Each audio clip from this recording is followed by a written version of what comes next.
Welcome to the newly rechristened Mike and Matt's Comic Watchers Show, episode number 159.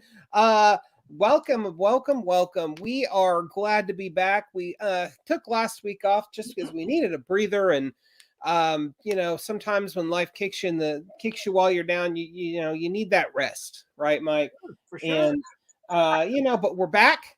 Yeah. And we are more than excited to be a little belatedly talking about Peacemaker, the show, the man, the myth, the legend. Oh, and but yeah, so we last week we kind of let off with a little bit of current events, and I think given the world events that are unfolding today as we speak, in Ukraine, it's I don't know if ironic, it's exactly ironic, but it's interesting timing that we're sitting here talking about peace and Peacemaker. Peace at any cost, as it were. There's some terrible things happening over there, and real people are suffering. And I just hope that NATO and the NATO allies and the United States really get off their ass and do something to stand up for what's right. And I know everybody wants to avoid all-out war with Russia, and I don't think we're at that point yet. But at the same time, I think the madman that's running Russia, I think violence is ultimately the only language that he understands. I mean, Mike, you're a veteran and you're pretty well versed in current events and politics. So what's your take on that? Yeah, I think, this is nothing new with Russia. I mean, we grew up as kids and we heard about Russia, and then, we learned about the Cold War and all that stuff. This isn't new. I mean, similar, events happened back in 2014. Yep. So, I mean, no one wants conflict, obviously. But unfortunately, dealing with dictators and autocracies and stuff, this stuff is just inevitable. At some point in time, you're going to have it. But I think in this time, especially in our roles being safe over here, we just gotta really just kind of keep an open mind about information and not really sit here and start pitting, folks against folks. And for sure. And I mean, people level about stuff. To credit, I mean, the majority of voices, left and right, are pretty unanimous that yes, this is a bad thing that's happening. And yeah, there's the wingnuts out there. Sure. And of course, there's 45 who's lavishing praise on Putin's savvy and whatever, however he phrase it, but which shouldn't come as a surprise. But I mean, whatever. Wingnuts are gonna wingnut, right? Sure. And so, I thought it was funny that a certain one last point that we can get off this topic if you want. But I was watching a certain news channel, and they were literally making excuses, almost backing Putin. And I don't care what political aisle you fall under. I really, really don't. But when you start making excuses for dictators, just to blindside whatever political party you don't like, it's no longer news. It's no longer entertainment. It's very dangerous rhetoric. Yep. That's a great point. That is careful with that kind of stuff. Point. And most definitely. So we'll see what happens. I'm not a thoughts and prayers kind of guy, but man, whatever good vibes you can put out in the universe for the people of Ukraine right now, please do so. So let's talk about Peacemaker now. He of the toilet seat shaped helmet, breakout star performance in The Suicide Squad, John Cena. This show has just really, really captivated viewers, and it's been interesting. Somebody, I think it was Sean with us over at Comic Watch, in his review of the series, made a really valid point that Disney Plus has had a very firm grasp and stranglehold on superhero television, right? Yeah, In recent years. And absolutely. all of a sudden now we've got HBO Max, and yes, they made a definite statement with Watchmen. Mhm. Um and but that was a very different beast than Peacemaker. Like, I don't know a single person that, unless they're, adverse to over the top violence or cursing, something of a more conservative Sure, stripe in general. sure. I just haven't met anybody that hasn't absolutely loved Peacemaker. And Yeah. John Cena confirmed on Twitter, like right before the season finale aired, that yes, there's going to be a second season. That's fantastic. We Right. don't know anything about the second season beyond that. But we'll get to all that. Mike, I mean, let I think it's worth kind of going back a little bit and revisiting how we even got to a spot where this show could exist, because if it hadn't been for the monumental fuck up of Disney firing James Gunn over Yeah. some hot nonsense that got stirred up by a right-wing troll, Mhm. we wouldn't have this show. Right. Yeah, and the thing is, the great thing about like shows like Peacemaker and how they kind of come to fruition, whether it be Watchmen, whether it be Peacemaker, WandaVision, it gives us a chance to kind of spread our wings, even Yeah. as us, even as part of the fandom and everything, and it gives us a different look, Mhm. especially when it almost feels like finally DC has caught the formula. It really feels like they let James Gunn kind of, here's the keys to the house. Mhm. You have our permission to throw a party. Just make sure all the keys are in a fishbowl and everyone doesn't drive home. But this was great though. I mean, and maybe this is new things to come for DC, especially with the second series. Well, I would say we can get into that later, but Yeah. yeah, if it wasn't for that one event, what happened with James Gunn, I mean, who knows, where we could be. I mean, we could be on our own TV show on cable access or something. The Well, new Lynn well, Garth, from Aurora, Illinois. right? Um, yeah, if you understood that joke, you need to get your back checked. Um, but it's Yeah. no, if there was any popular, and I can't even say film franchise, but I don't know, superhero IP, I guess, for lack of a better word, that was in desperate need of some love, it was the DCEU. For sure. Oh, big These, I mean, and look, the Snyder Cut partisans, whatever. We've talked about them before. They're gonna bitch and moan and complain about anything that's not in line with when Zack Snyder was in charge of the show, and they're welcome to their own opinions. If sure. you like it, I don't understand why you like it, but whatever, it's your right. Yeah. And but majority of people were not exactly vibing with this grimdark tone, not to mention that complete lack of coherence between the movies. And Mhm. it's really was the ultimate bastard spawn of a rushed attempt on Warner Brothers' part to make their own MCU. Sure. And okay, it took us a while. It took us a while. James Wan did Aquaman, and it's fine. It's not great. It's just fine. And Birds of Prey, it's just fine for a Deadpool bite. And I you enjoy know, birds. I like birds. I don't not enjoy Birds of Prey, but there's some serious editing issues with that movie, and Really? You think um so? oh yeah, definitely, especially when it comes to Ethan Hawke's performance. Not Ethan Hawke. I always get him backwards.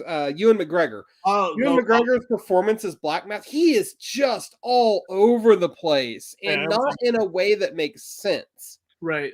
It's a way that's more of a result of like bad editing. Like the Yeah. director just couldn't quite figure out what she wanted. and Well, then got rushed. that I just don't think he was right for the part. I just I don't, agree with that. I just think it was bad casting. Yeah. On I his, mean, and I like all of the other casting in Birds of Prey. oh, for sure. And I mean, look, if Margot Robbie is going to be Harley Quinn, I'm going to watch it at least once because she's just perfect casting and embodies that character. So when when Warner Brothers got a chance to really stick it to Disney and say, "Ha, we're going to scoop up the Guardians of the Galaxy guy. What do you think about that?" Yeah. Man, they hit pay dirt because the Suicide Squad is endlessly rewatchable. Is Just like it? the Guardians movies. Is it Really is. rewatchable? Oh, yeah. And it gave us the breakout performance of John Cena as Peacemaker. Like, when that's one of the great things about like to go back to what you were saying, Mike, about fans kind of getting to have moments. I mean, the same thing goes for characters that become breakouts that you'd never thought of before. 2 years ago, who gave a shit about Peacemaker, right? Who knew Peacemaker outside? Right, other than dedicated old school DC fans, Yeah. or the 3 Charlton fans that are still alive. And If that. that was mean. But really, it just goes to show that in the right hands, with the right director, the right vision, the right casting, any character can become cool, right? Mm-hmm. And it's not to say that Peacemaker is cool. He's a giant dick. But throughout the course of this show, he goes from being a giant dick to becoming really sympathetic and then turning. He has this wonderful character arc. And dude, who knew John Cena could act? Right? Let alone play piano. Yeah. Yeah. That was the one thing that that was really shocking, aside from the soundtrack that was pretty dope. Oh yeah, we're gonna get there. Oh yeah. I even got a can of Aquanet in my jean jacket with a poison back patch on here. I'm gonna put on here in a few minutes. No, yeah, John Cena really surprised the hell out of me. I mean, the show itself I thought was a bit slow, kind of taken Really? a little bit. I mean, not in a sense where I was like, but it was just like, I don't know, the first like 2.5 episodes, it just felt like it was, I don't know, it was like a weird buildup, for me at least. Interesting. Yeah, I just felt that I was like, okay, it's a bunch of violence, it's a bunch of foul mouth, stuff, but it was dope. It was entertaining. I was like, is this gonna go so? Because I slept on the Peacemaker show. I'm not gonna lie. And then when you're like, yeah, let's do a show on the Peacemaker, I'm like, damn, I gotta watch this sooner than what I thought I was gonna do. Okay, we'll do it for the Myers. So I'm watching it. I'm going, damn, I gotta mention that I gotta eat crow on the show in front of like our 5 viewers. But that's cool though. But yeah, no, John Cena was surprisingly great in it. And I tell you who else really blew me away with her bit is Danielle Brooks. Yes. She was phenomenal as well. I mean, the whole cast was great, but to me, I think Cena and Brooks were the two that really, because in a sense, I think their stories are similar as far as like family goes, and we got some mommy and daddy issues that are very deep rooted. Mm-hmm. Oh yeah, yeah. Like there's not an actor on that show that didn't pull their weight.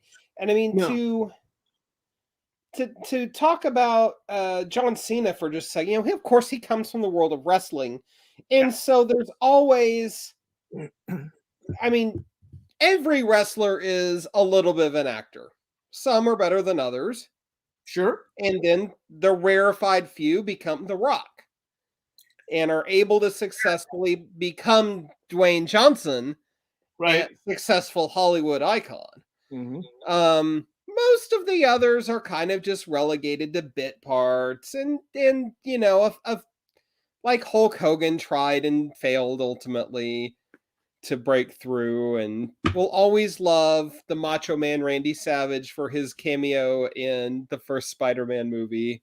Rest in power. Well, I mean, let's not talk about snapping into some Slim Jims after the show, buddy. Oh yeah, for sure. But I mean, there's a proud tradition, so to speak, Sure. of of wrestlers, trying to make a little bit of an impact in the acting world and Right. parlaying the acting aspect, but Mhm.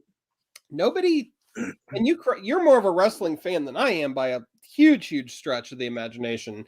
I mean, if there's anyone outside of either Dwayne Johnson or John Cena that's really made a career out of it, or a No. second career, their name is eluding me. Yeah. No. I mean, as far as obviously, I mean, Dwayne Johnson. I mean, obviously, he's kind of like in his own category as far as Sure. what he's done and actually legitimized his acting chops. I mean, he's fabulous.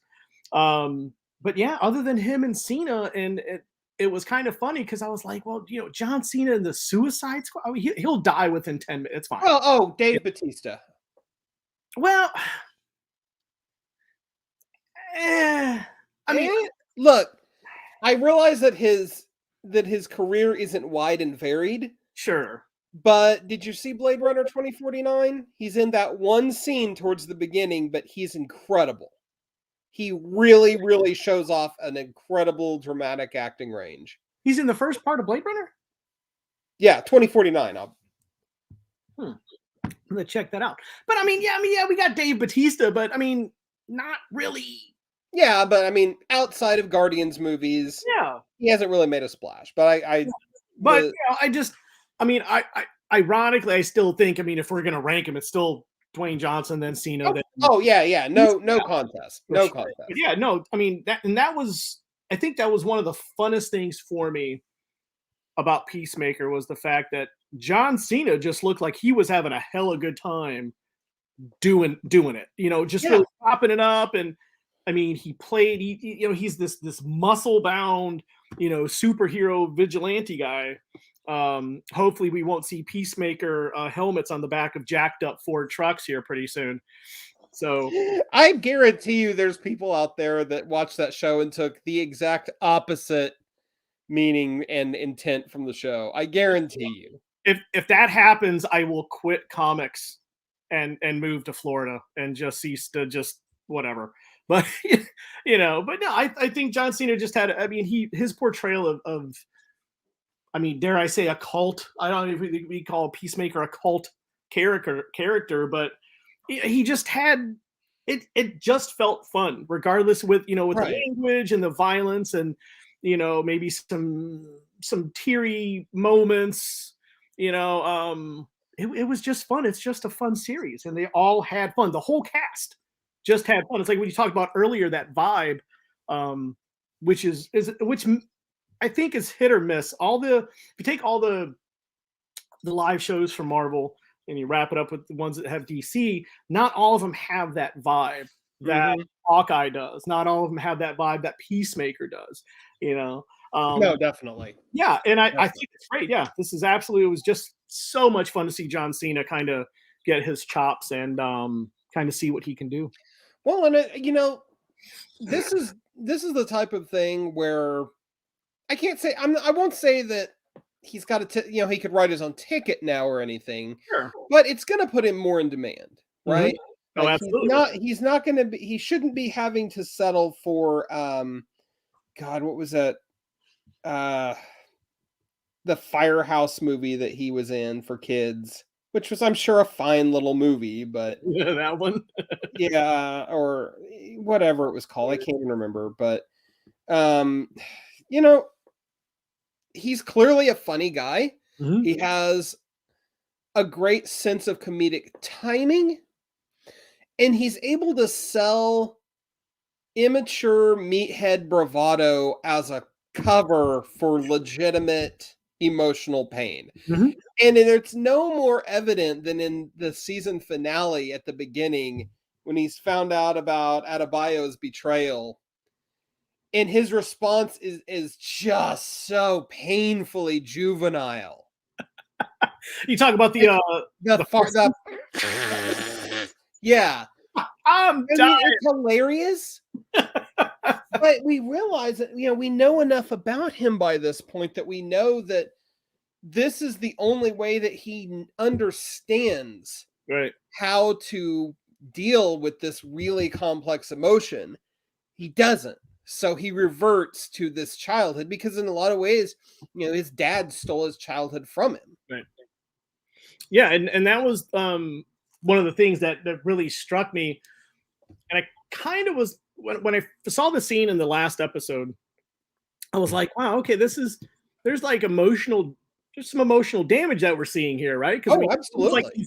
he's kind of regressing in a sense. No, He definitely. deals with it, and then towards the end, well, actually, the end scene really when Robert Patrick, well, or his dad was sitting on the porch, and the spirit of his dad is just laughing. I was just like, wow, that's pretty powerful. It is. Because I mean, to me, and maybe I'm thinking too deep into this, but with his dad laughing, it's almost like, you know, the spirit of his dad is saying, like, I'm never going away. Like, regardless of what you do, regardless of, you learn Yeah. to live and grow with the pain. The trauma that he Right. inflicted will always be there. Right. Like the innocence, like I own your childhood innocence forever, and it's always going to be there. And I just thought that, like, damn, like that's pretty heavy, Mhm. And I was like reading to see if season 2 was a go, which it is from James Oh, Gunn and yeah, yeah. yeah, Gunn and Cena both said it was. Like, I almost want a storyline, a few episodes dedicated to like a young Peacemaker, kind of dip into more of his childhood a little bit without kind of reverting the story and the plot and stuff like that. I Without, would love that if for no other reason than to get to see Robert Patrick in a, mullet wig again. it's awesome. But yeah, I think that part was like really heavy, and I just thought like wow, like wasn't expecting that. Wasn't Mhm. expecting that ending. Wasn't expecting the fart noises, because at first they're funny, like, oh, this is so it's juvenile hilarity. But I mean, you Yeah, start to think about it, and you're like, damn, yeah, that's pretty heavy shit. absolutely, and the fact that that all comes to a crescendo in Mhm. the ultimate episode, of course, when, Peacemaker finally, or Chris, I should say, finally confronts his father and says, "No, I did not kill my brother. You did. Fuck you Right, for putting me in that situation, and fuck you for making me carry this burden and trauma my entire life." right, And he does the only thing that he can do, and he finally confronts that situation and that trauma and eliminates it because his dad's not going to change, no, right? no, He's yeah, not he's not going to have a tender moment and realize, "Oh, I've been such a terrible father to my son," and go hug right, him. "Oh, son, I'm so sorry." That's never going to happen. right, That's not the white dragon. And the only way that this guy who really believes that the justification for peace at any cost is worth any cost can think in that moment to deal with it is to execute his father, right, right? yeah, Take him out of this world. And that's just such a beautifully portrayed and just nodded yet nuanced look at how this guy got pushed into this situation, how he's processing that trauma, how it's always, always, always not only a part of his identity, but it'll always be with him. Is just so wonderfully complex. yeah, And again, this is a show about Peacemaker and a guy named Diebeard, and Peacemaker just being a giant jackass to everybody for most of the show, yeah, you know. But that's what the brilliance of James Gunn is, I think, is it's not just his directorial chops, although those are very, very, very, very good. mhm. It's the fact that he makes you care about assholes. Right, right, and I think that is one of those aspects, like this reeked of James Gunn. Like, James Mhm. Gunn is one of It's those. oh yeah, it's his MO all over it. Yeah, he's one of those creators that you don't even need to know the title.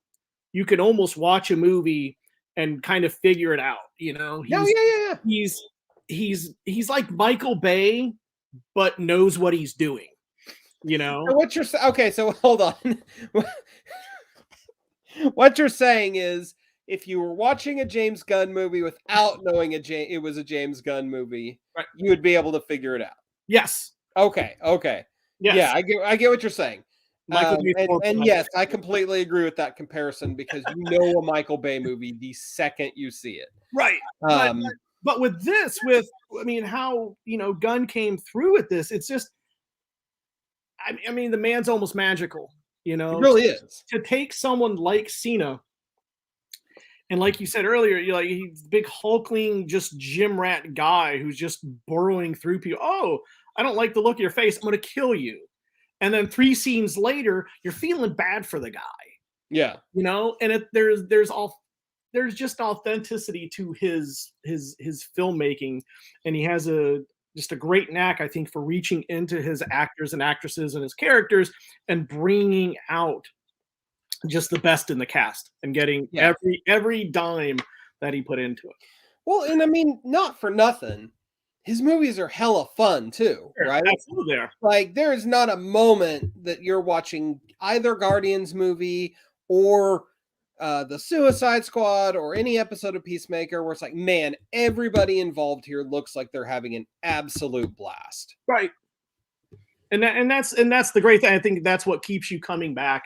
I'm gonna have That's his to personality coming through. right, and I'm gonna have to double check on the rewatchability of the Suicide Squad, though. If you say it is, I will try to rewatch. Oh, absolutely.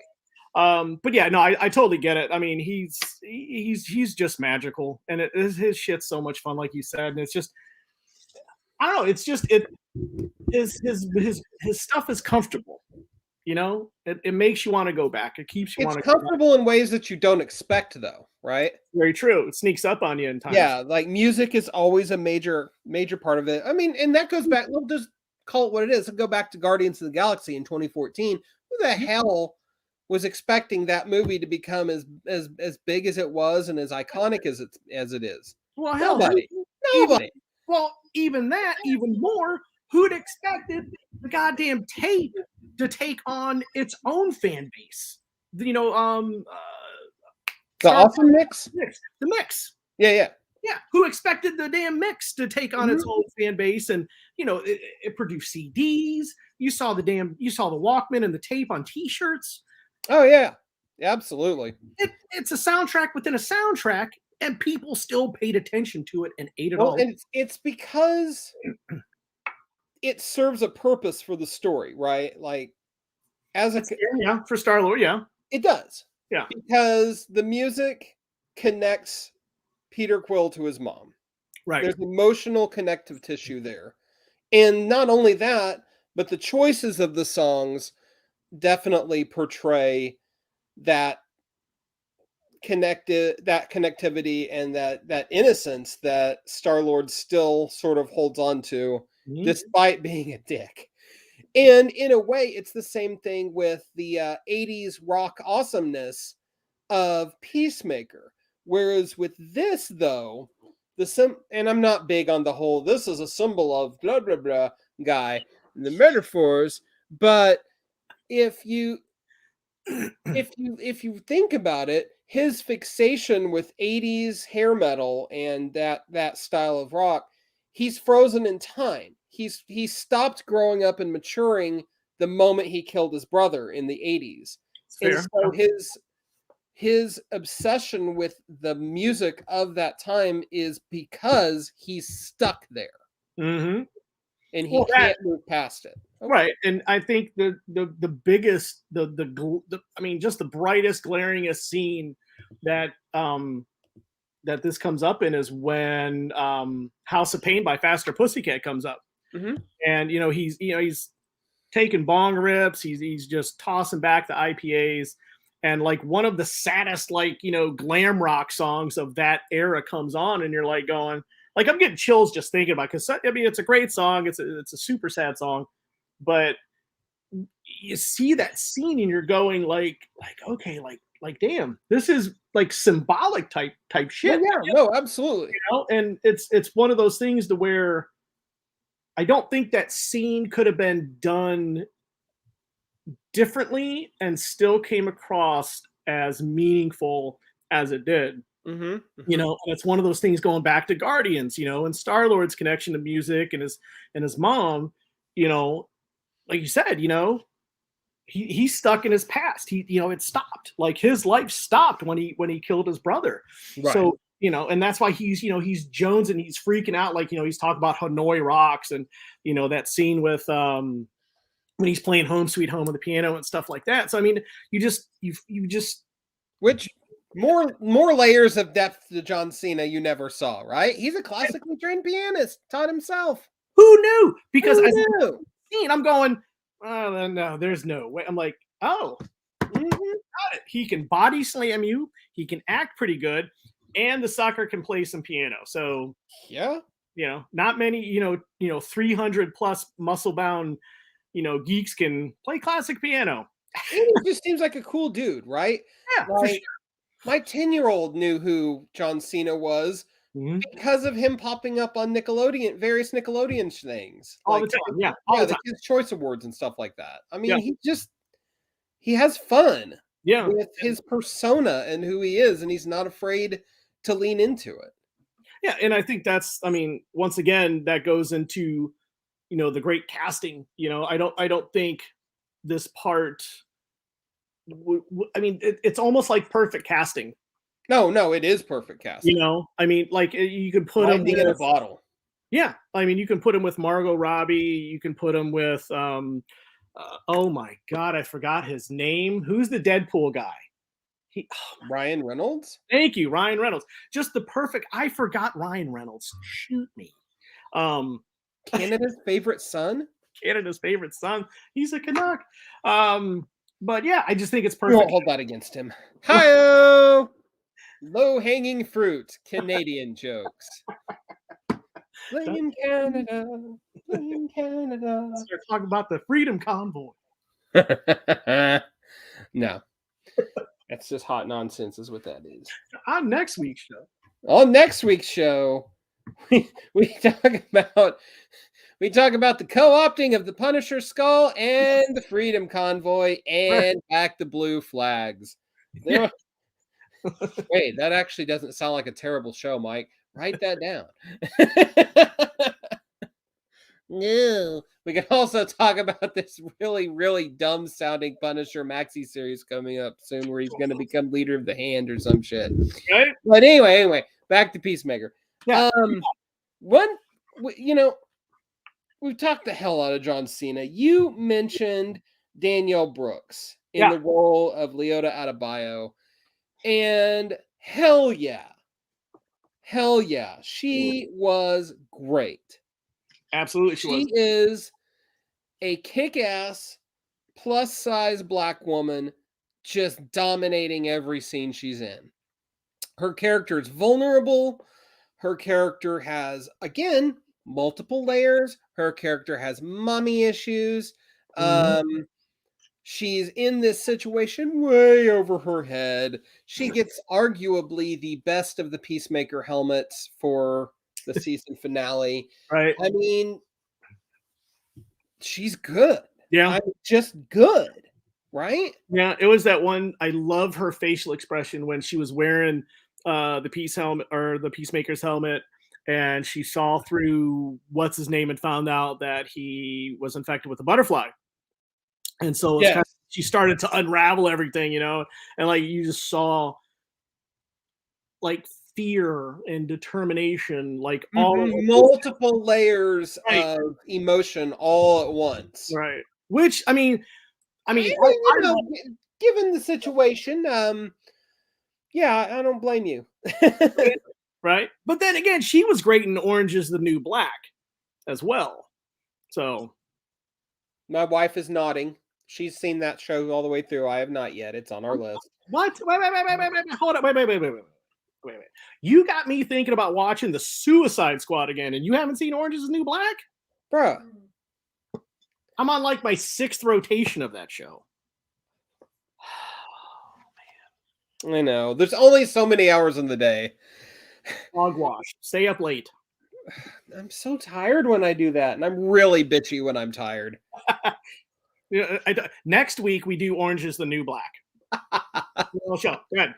I am not binging all 7 seasons of that in 1 week. That's just not You possible. sissy. Oh, jeez. Yeah, I do have to work and do school. Fools, So, fools. and look, I've seen Oz. That's a prison show. That counts. All right, I guess. Aha. Okay. All right. But yeah, what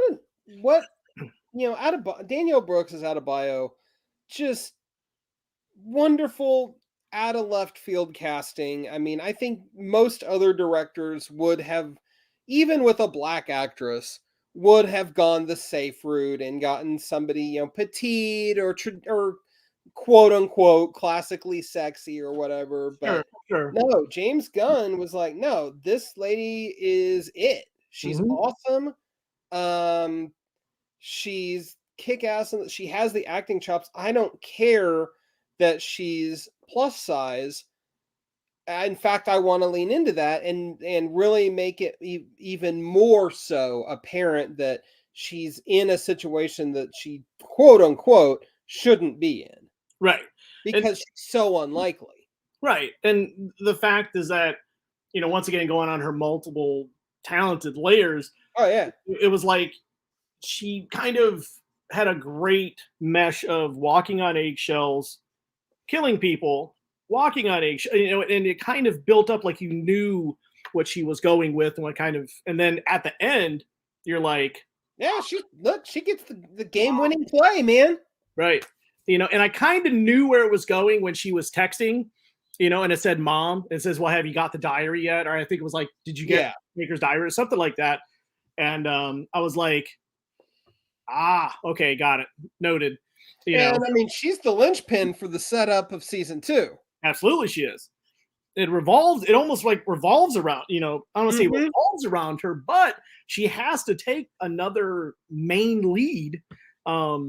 Because now you gotta have more Amanda Waller in it. I wouldn't say no to that. I I mean, mean, Viola Davis, perfect casting for that role. yeah, she's fat. Utterly wasted in the original Suicide Squad movie, given exactly what she needed to work with for the Suicide Squad, Yeah. though. Like, in order to play Amanda Waller, it's not enough to just be the Ice Queen in charge.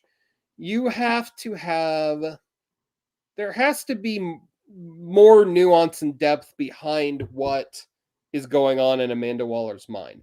And I think that's where a lot of modern writers get it wrong because they just want to write her as the Ice Queen.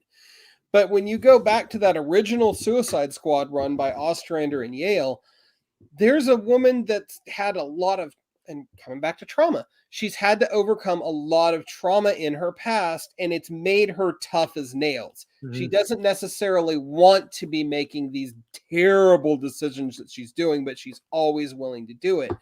And that nuance seems to have been lost in a lot of ways.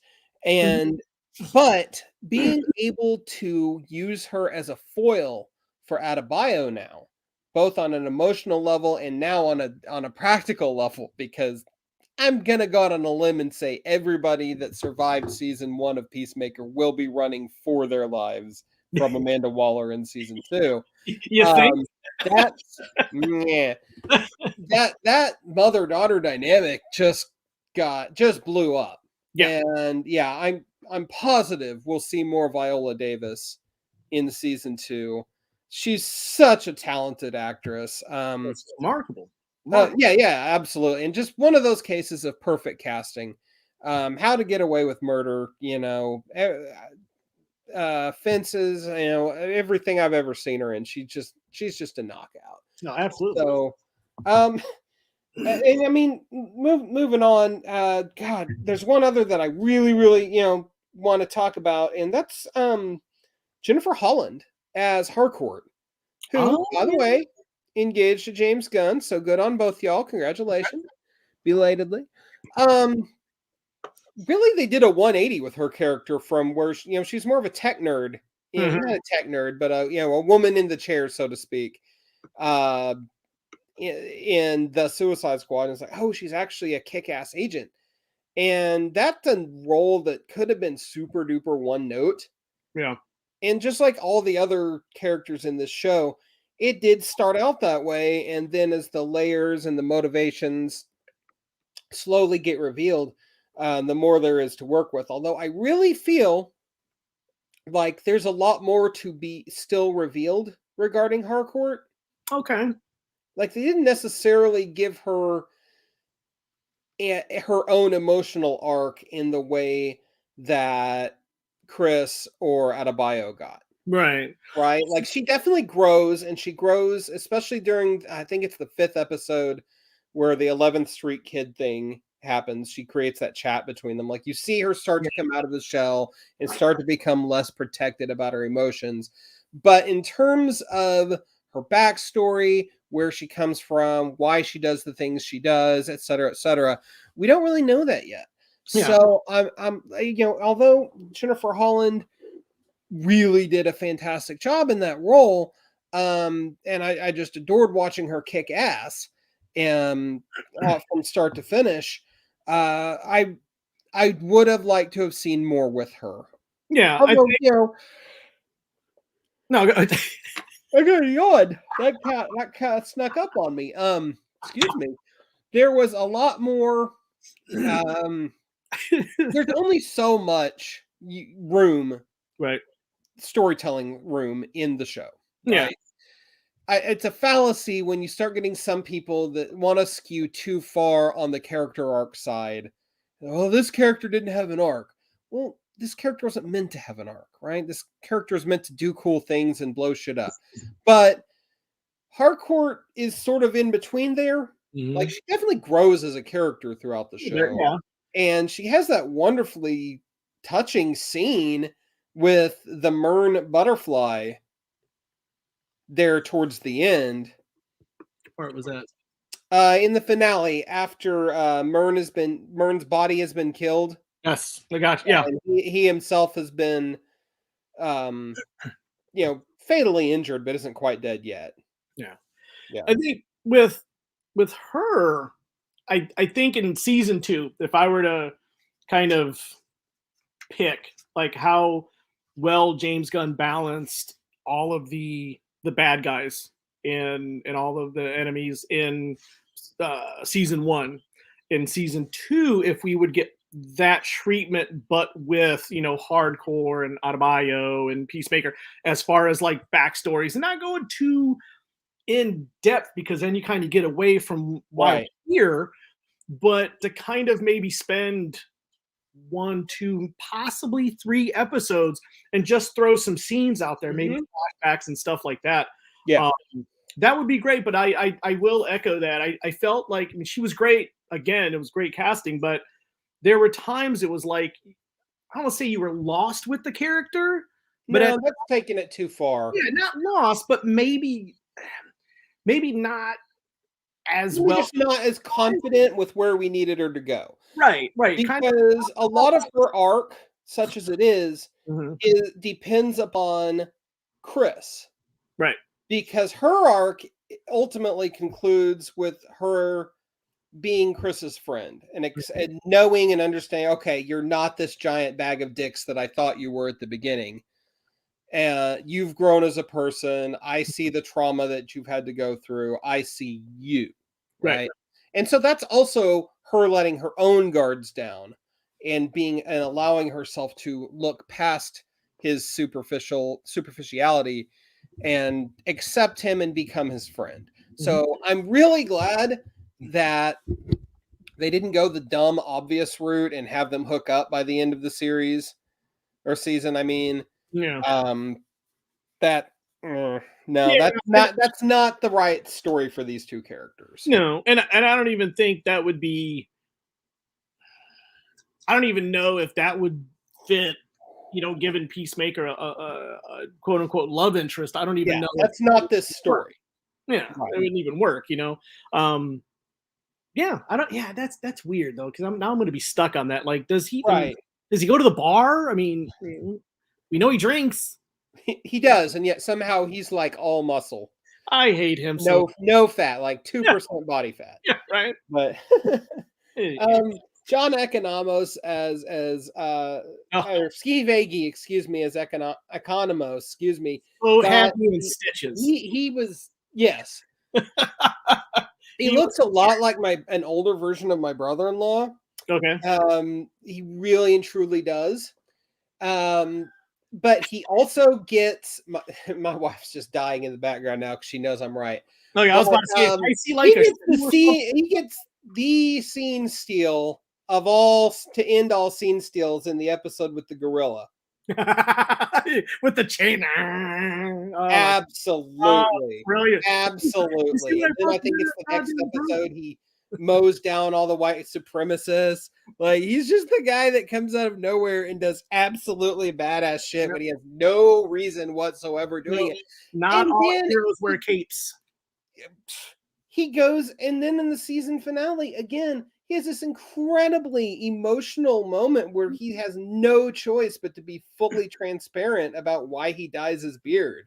Yeah, which I And thought, I mean, it's really heartbreaking. It's, oh my God, this guy is utterly alone in the world. yeah, yeah. It was that was a part I was like, wow, that's touching. That's like Right. that, that's like that, House of Pain, scene. I'm like, it's not crime. My Well, and contacts are it's old. a And great rebuttal to Chris's little tantrum in an earlier episode where he's like, whatever happened to the good old days where you could just rip on somebody and they didn't try to make you feel bad about it or yeah, whatever, or however he phrased it. It's like, this is why. And all the way he you know, goes, as he's listening, you can tell he gets it. yeah, Like, oh, my actions have consequences when it comes to being a giant douche nozzle to people. So, I mean, again, everybody's just perfectly enmeshed and growing and together. yeah. And they're a little dysfunctional family now. Um, I another character, and I don't want to dwell on it too much because I mean, obviously, Vigilante is just so wonderfully over the top. But I really want more. We need to know more about why the hell he is the way he is. Like he's the He's ultimate psycho. little brother loser. Just Yeah, the tag along. one of my He's favorite parts. completely out of his mind. I don't know why it's one of my favorite parts, but it's probably fitting for his character. But one of his last scene in the last episode when he's watching Adebayo's press conference and he's in the hospital and he just gets up, takes off his EKG things or CAT scans, whatever he's wearing, and just like laughs and hops out the window. Is he a badass or is he just dumb? I mean, A little bit of both. a little bit of both. A little bit of both. Why not be both? It's 2020. Yes, Be both. You know. absolutely. But we definitely need to know more about this iteration of Vigilante in season See? 2. Like, Oh my god. I mean, yeah, his part was just phenomenal. I mean, it's just priceless. So funny. he could have been throwaway comedic relief, and he certainly was comedic relief, right? But he definitely wasn't throwaway. I Like, don't think any of these. no, nobody was throwaway. I No. mean, I don't remember who played Judo Master. Oh, let me see it. Hold on, I've got the IMDb up Oh, you right got it? now. Yeah, Newt Lee, who is nowhere near as tiny as he looks standing next to John Cena. He's actually 5'6". Really? I checked into it, yeah, because it was like, God, we were watching and like, there's no way this guy's 5 feet. And it's actually 5.5 feet. But he just looks so tiny next to John Cena. Yeah. He's apparently fueled by spicy crunch, double X spicy Cheetos, They're good. which is absolutely a thing. It I is. mean, it's interesting the way that Gunn stages every episode in a way that it feels like almost everybody could steal a scene at any moment. Mhm. It's a And great that's such wonderful storytelling and I mean, really, it's a masterclass in how to tell a multi-character story well and with balance, right? yeah. And I mean, I'll give you a comparison as to how not to do it. Go back to the X-Men movies. I mean, the like those original ones, right? Sure. there's always 1, 2, 3 characters that are always in the foreground, and then there's always 1, 2, 3, 4 characters that are always in the background, never fleshed out. Um, you don't get that with James Gunn products. Everybody is given equal storytelling weight. And I mean, it's just masterful, really.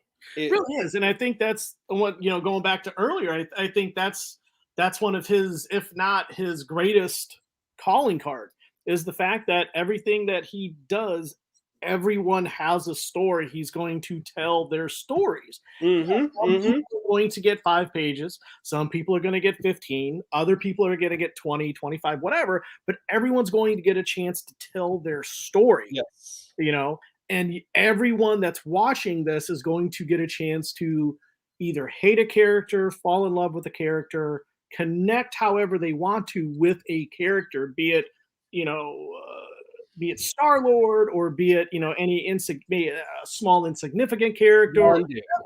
right? And I mean, it's like Vigilante.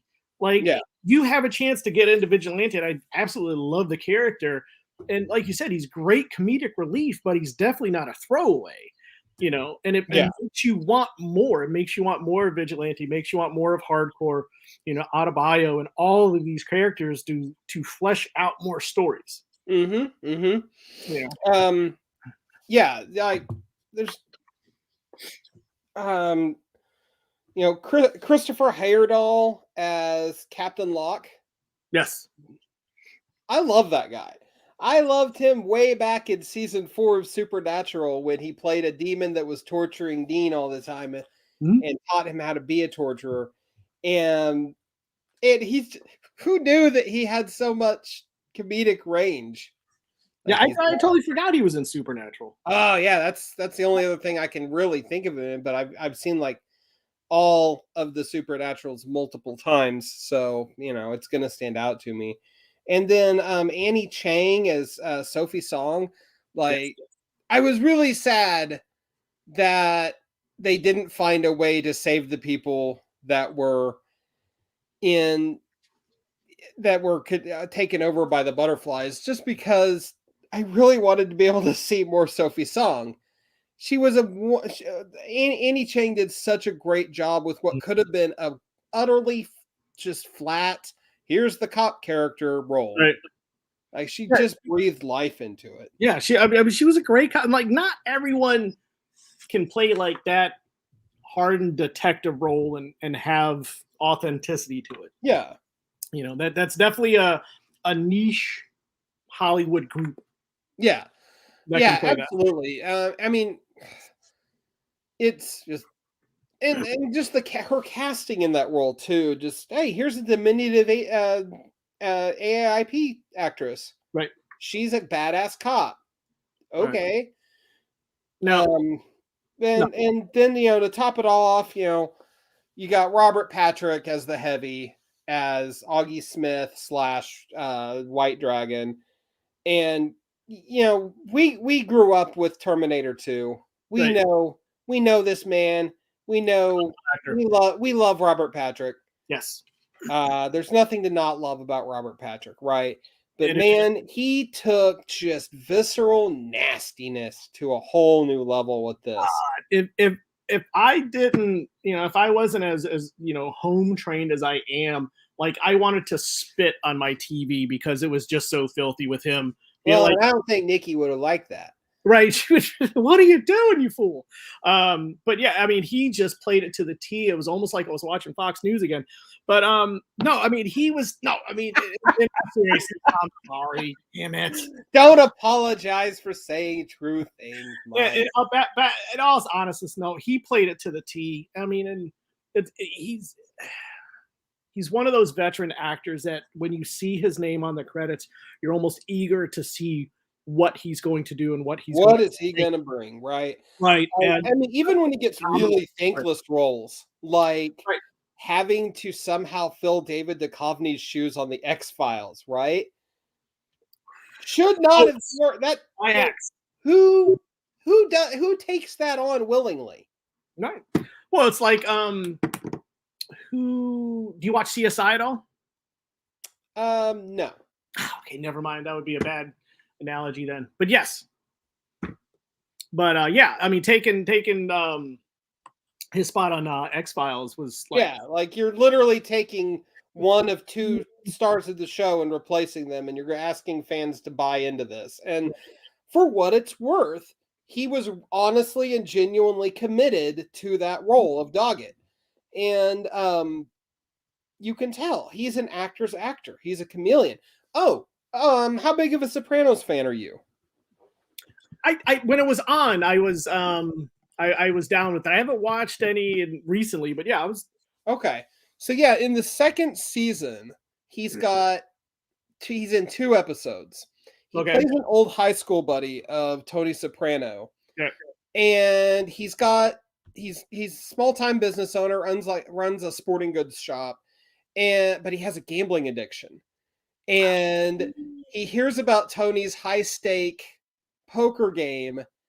Oh, come on, let me do it. Let me do it. And Tony's like, no, no, you don't want any part of this because Right. Tony's like, if you lose, if you lose to me, I'm going to ruin this man because there's the opportunity there. And because that's just the type of person that Tony Soprano was.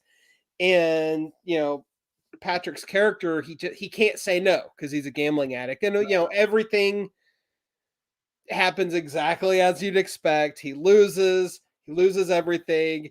He loses the deed to his business. Now the gangsters are sharking him and running his credit up and just ruins his life. And then the second episode with him, it's gotten bad enough that he's despondent enough to that he's suicidal now. And it's just 2 episodes, man. But Robert Patrick's excuse me, commitment to his performance in those episodes is just spectacular. Mm-hmm.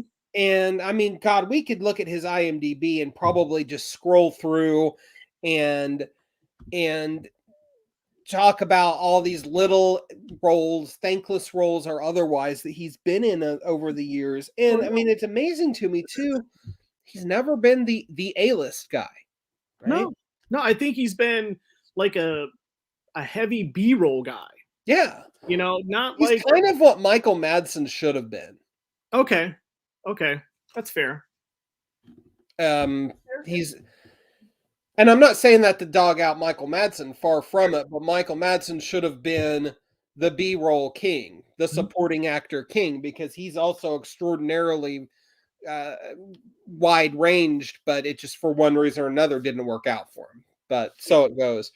But taking Robert Patrick and putting him in a role as just the nasty white trash, white supremacist, former mullet having somehow tech genius, Right.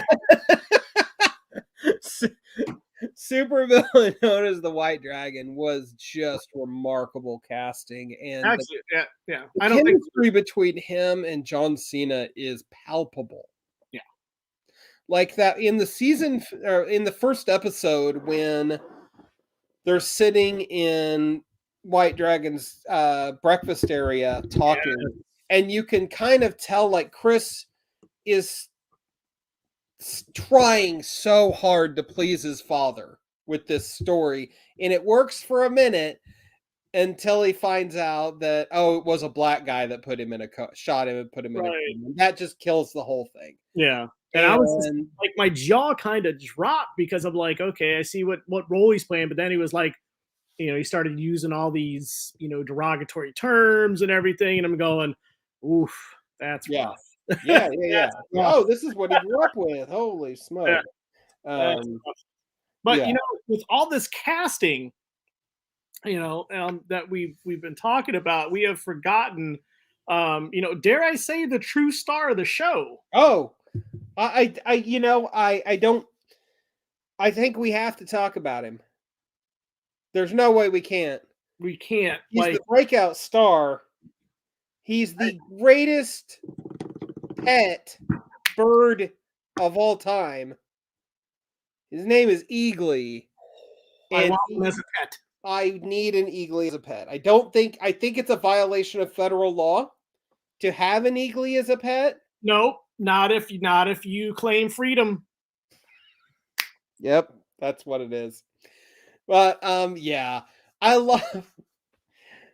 There's nothing about Eagly that's not just awesome, right? Like it should be. It is utterly ridiculous that he has a pet bald eagle that has hugged him twice now and basically acts like a dog And the in great bird thing form. is you don't expect. I expect nothing less out of John Cena to have an American bald eagle or a bald eagle. Like I don't know if it's American, but just bald eagle. But a Oh, bald it's American. is it Eagly is American bald all eagle? American. Oh, okay. Thought they were from New Jersey at first, but that's fine. No, no. Um, but yeah, I mean, having a bald eagle as a pet with John Cena being the main actor, I mean, that's just Americana. I mean, That's that's more American than sliced cheese. that's iconic, baby. Yeah, No and two ways about I it. still I think it was in the last episode where Cena's like, "All right, Eagle, take the helmet and drop it on the barn house. Take the helmet." They're going back and forth. The bird flies off, and everyone's like, "Yes!" And then he cuts a hard right. They have to spend like the next 10 minutes of the episode just finding the damn helmet. Hardcore says something like, I knew that damn bird didn't know what you were saying." Yes, Eagly is the breakout, the Groot, if you will, Right? of Peacemaker. And if there No, was an Eagly cartoon, I would watch it nonstop. I need Eagly on a T-shirt. Like, I yes, imagine Etsy has that for you. don't you mess with my website, sir. But yeah, I mean, great performances, great direction, and I mean, just really picking apart the the facile nature of his of Chris's original belief, peace at any cost, Yeah, which is inherently contradictory.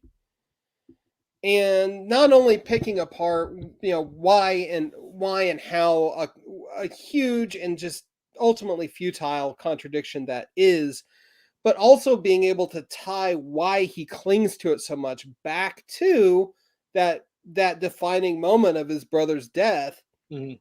is just great. Yeah. I mean, just pure brilliant storytelling gold from James Gunn. So I mean, you have to wonder, now that he's realized the error of his ways, of that, and just the fallacy of that line of thought, where does he go from here, right? I think he becomes a mild Frank Castle. In that, I'm saying that it's no longer peace at any cost, but maybe a more of a tunneled vision of instead of Well, I mean, there's a significant just blow up 5 people.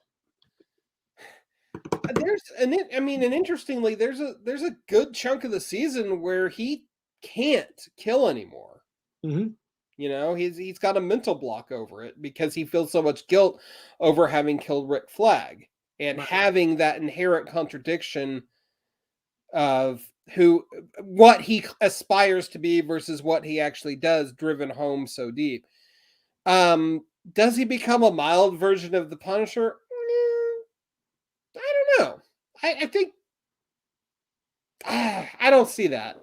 Well, will the character work being, like a Batman, where and that's another thing we didn't even touch on, like all the Justice League jokes, and I'd rather fucking have Batmite here. Yes. I mean, would the character work if he was like a light vigilante like Batman, where he just kind of beats the snot out of people and either leaves them for dead or takes them to the prison. I think the smartest thing that they can do for the second season is explore who is he if he's not Peacemaker now. If the notion of what Peacemaker is completely blown apart at last in his mind, who does he become now? What does the quest for identity look like now? What does the quest for identity look like now that he's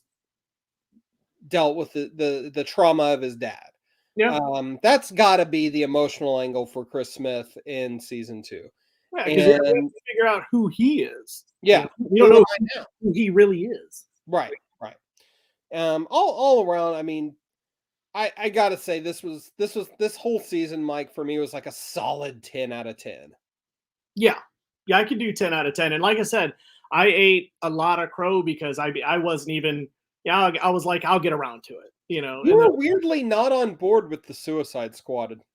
yeah, like comic wise, I'm fine with it, but just, I don't know, man. I just, maybe I I gotta think you watch were it. the wrong kind of high when you tried to watch it, is the problem. I don't get high, sir. Oh, but my bad. This is a family show. What are you talking about? Talking about the devil's lettuce and all that stuff. Goodness, I know. My bad. But her, But I mean, and to me, this show, to take it full circle, what we were saying at the beginning, this is a show that we wouldn't have gotten if not for a series of events with yeah, Disney just completely screwing up. And yeah, that's delayed Guardians 3 until next year. But it ultimately gave us this series and the mhm. movie that it came from. It's like, I mean, yeah, if James Gunn wouldn't have got fired on his day off, we wouldn't be here right now. Exactly. So, But I'm glad he got fired. I don't know what season 2 will look like in terms of production, because I mean, I think it's very fair to say we may not see the next season until 2024. Which could be good. Let I mean, let it marinate a little bit. Why it not? marinate. That's fine. I mean, I don't want to wait that long is the thing. But I really, really, really, really want him to get Guardians 3 done. Which that's coming out next year. Yeah. So he's working on that now, and then presumably he jumps right into the next season of Peacemaker. Maybe even the Suicide Squad sequel. We'll see. But you know, fantastic series. Absolutely. 100%. Yeah. Fantastic series. Well, Loved Mike, it. I think that's it for us this week. Yes, Love just getting here to hang every week. It's very cathartic. it is. Very good to just kind of get it out there and say, of course, we wouldn't be here if, at least in part, it weren't for our fantastic sponsors, Frankie's Comic, Lemon Juice McGee, and Carson's Corner of Comics Cavalcade esqueness. It's way longer than Carson's Corner, but no, they're really dope companies, and they always prop us up with their support. So thanks to them. Next week we'll be back on Wednesday. Mhm. Yeah, we're gonna talk about something awesome. We don't know what yet. Well, I'm sure the world will provide an answer.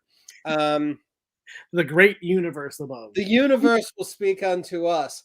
Until then, folks, listen, it's a crappy world out there, but it doesn't have to be. Get out there and read something cool, support your local comic book store, and above all else, be good, be excellent to one another. Strum To it. quote, right, that's right. All right.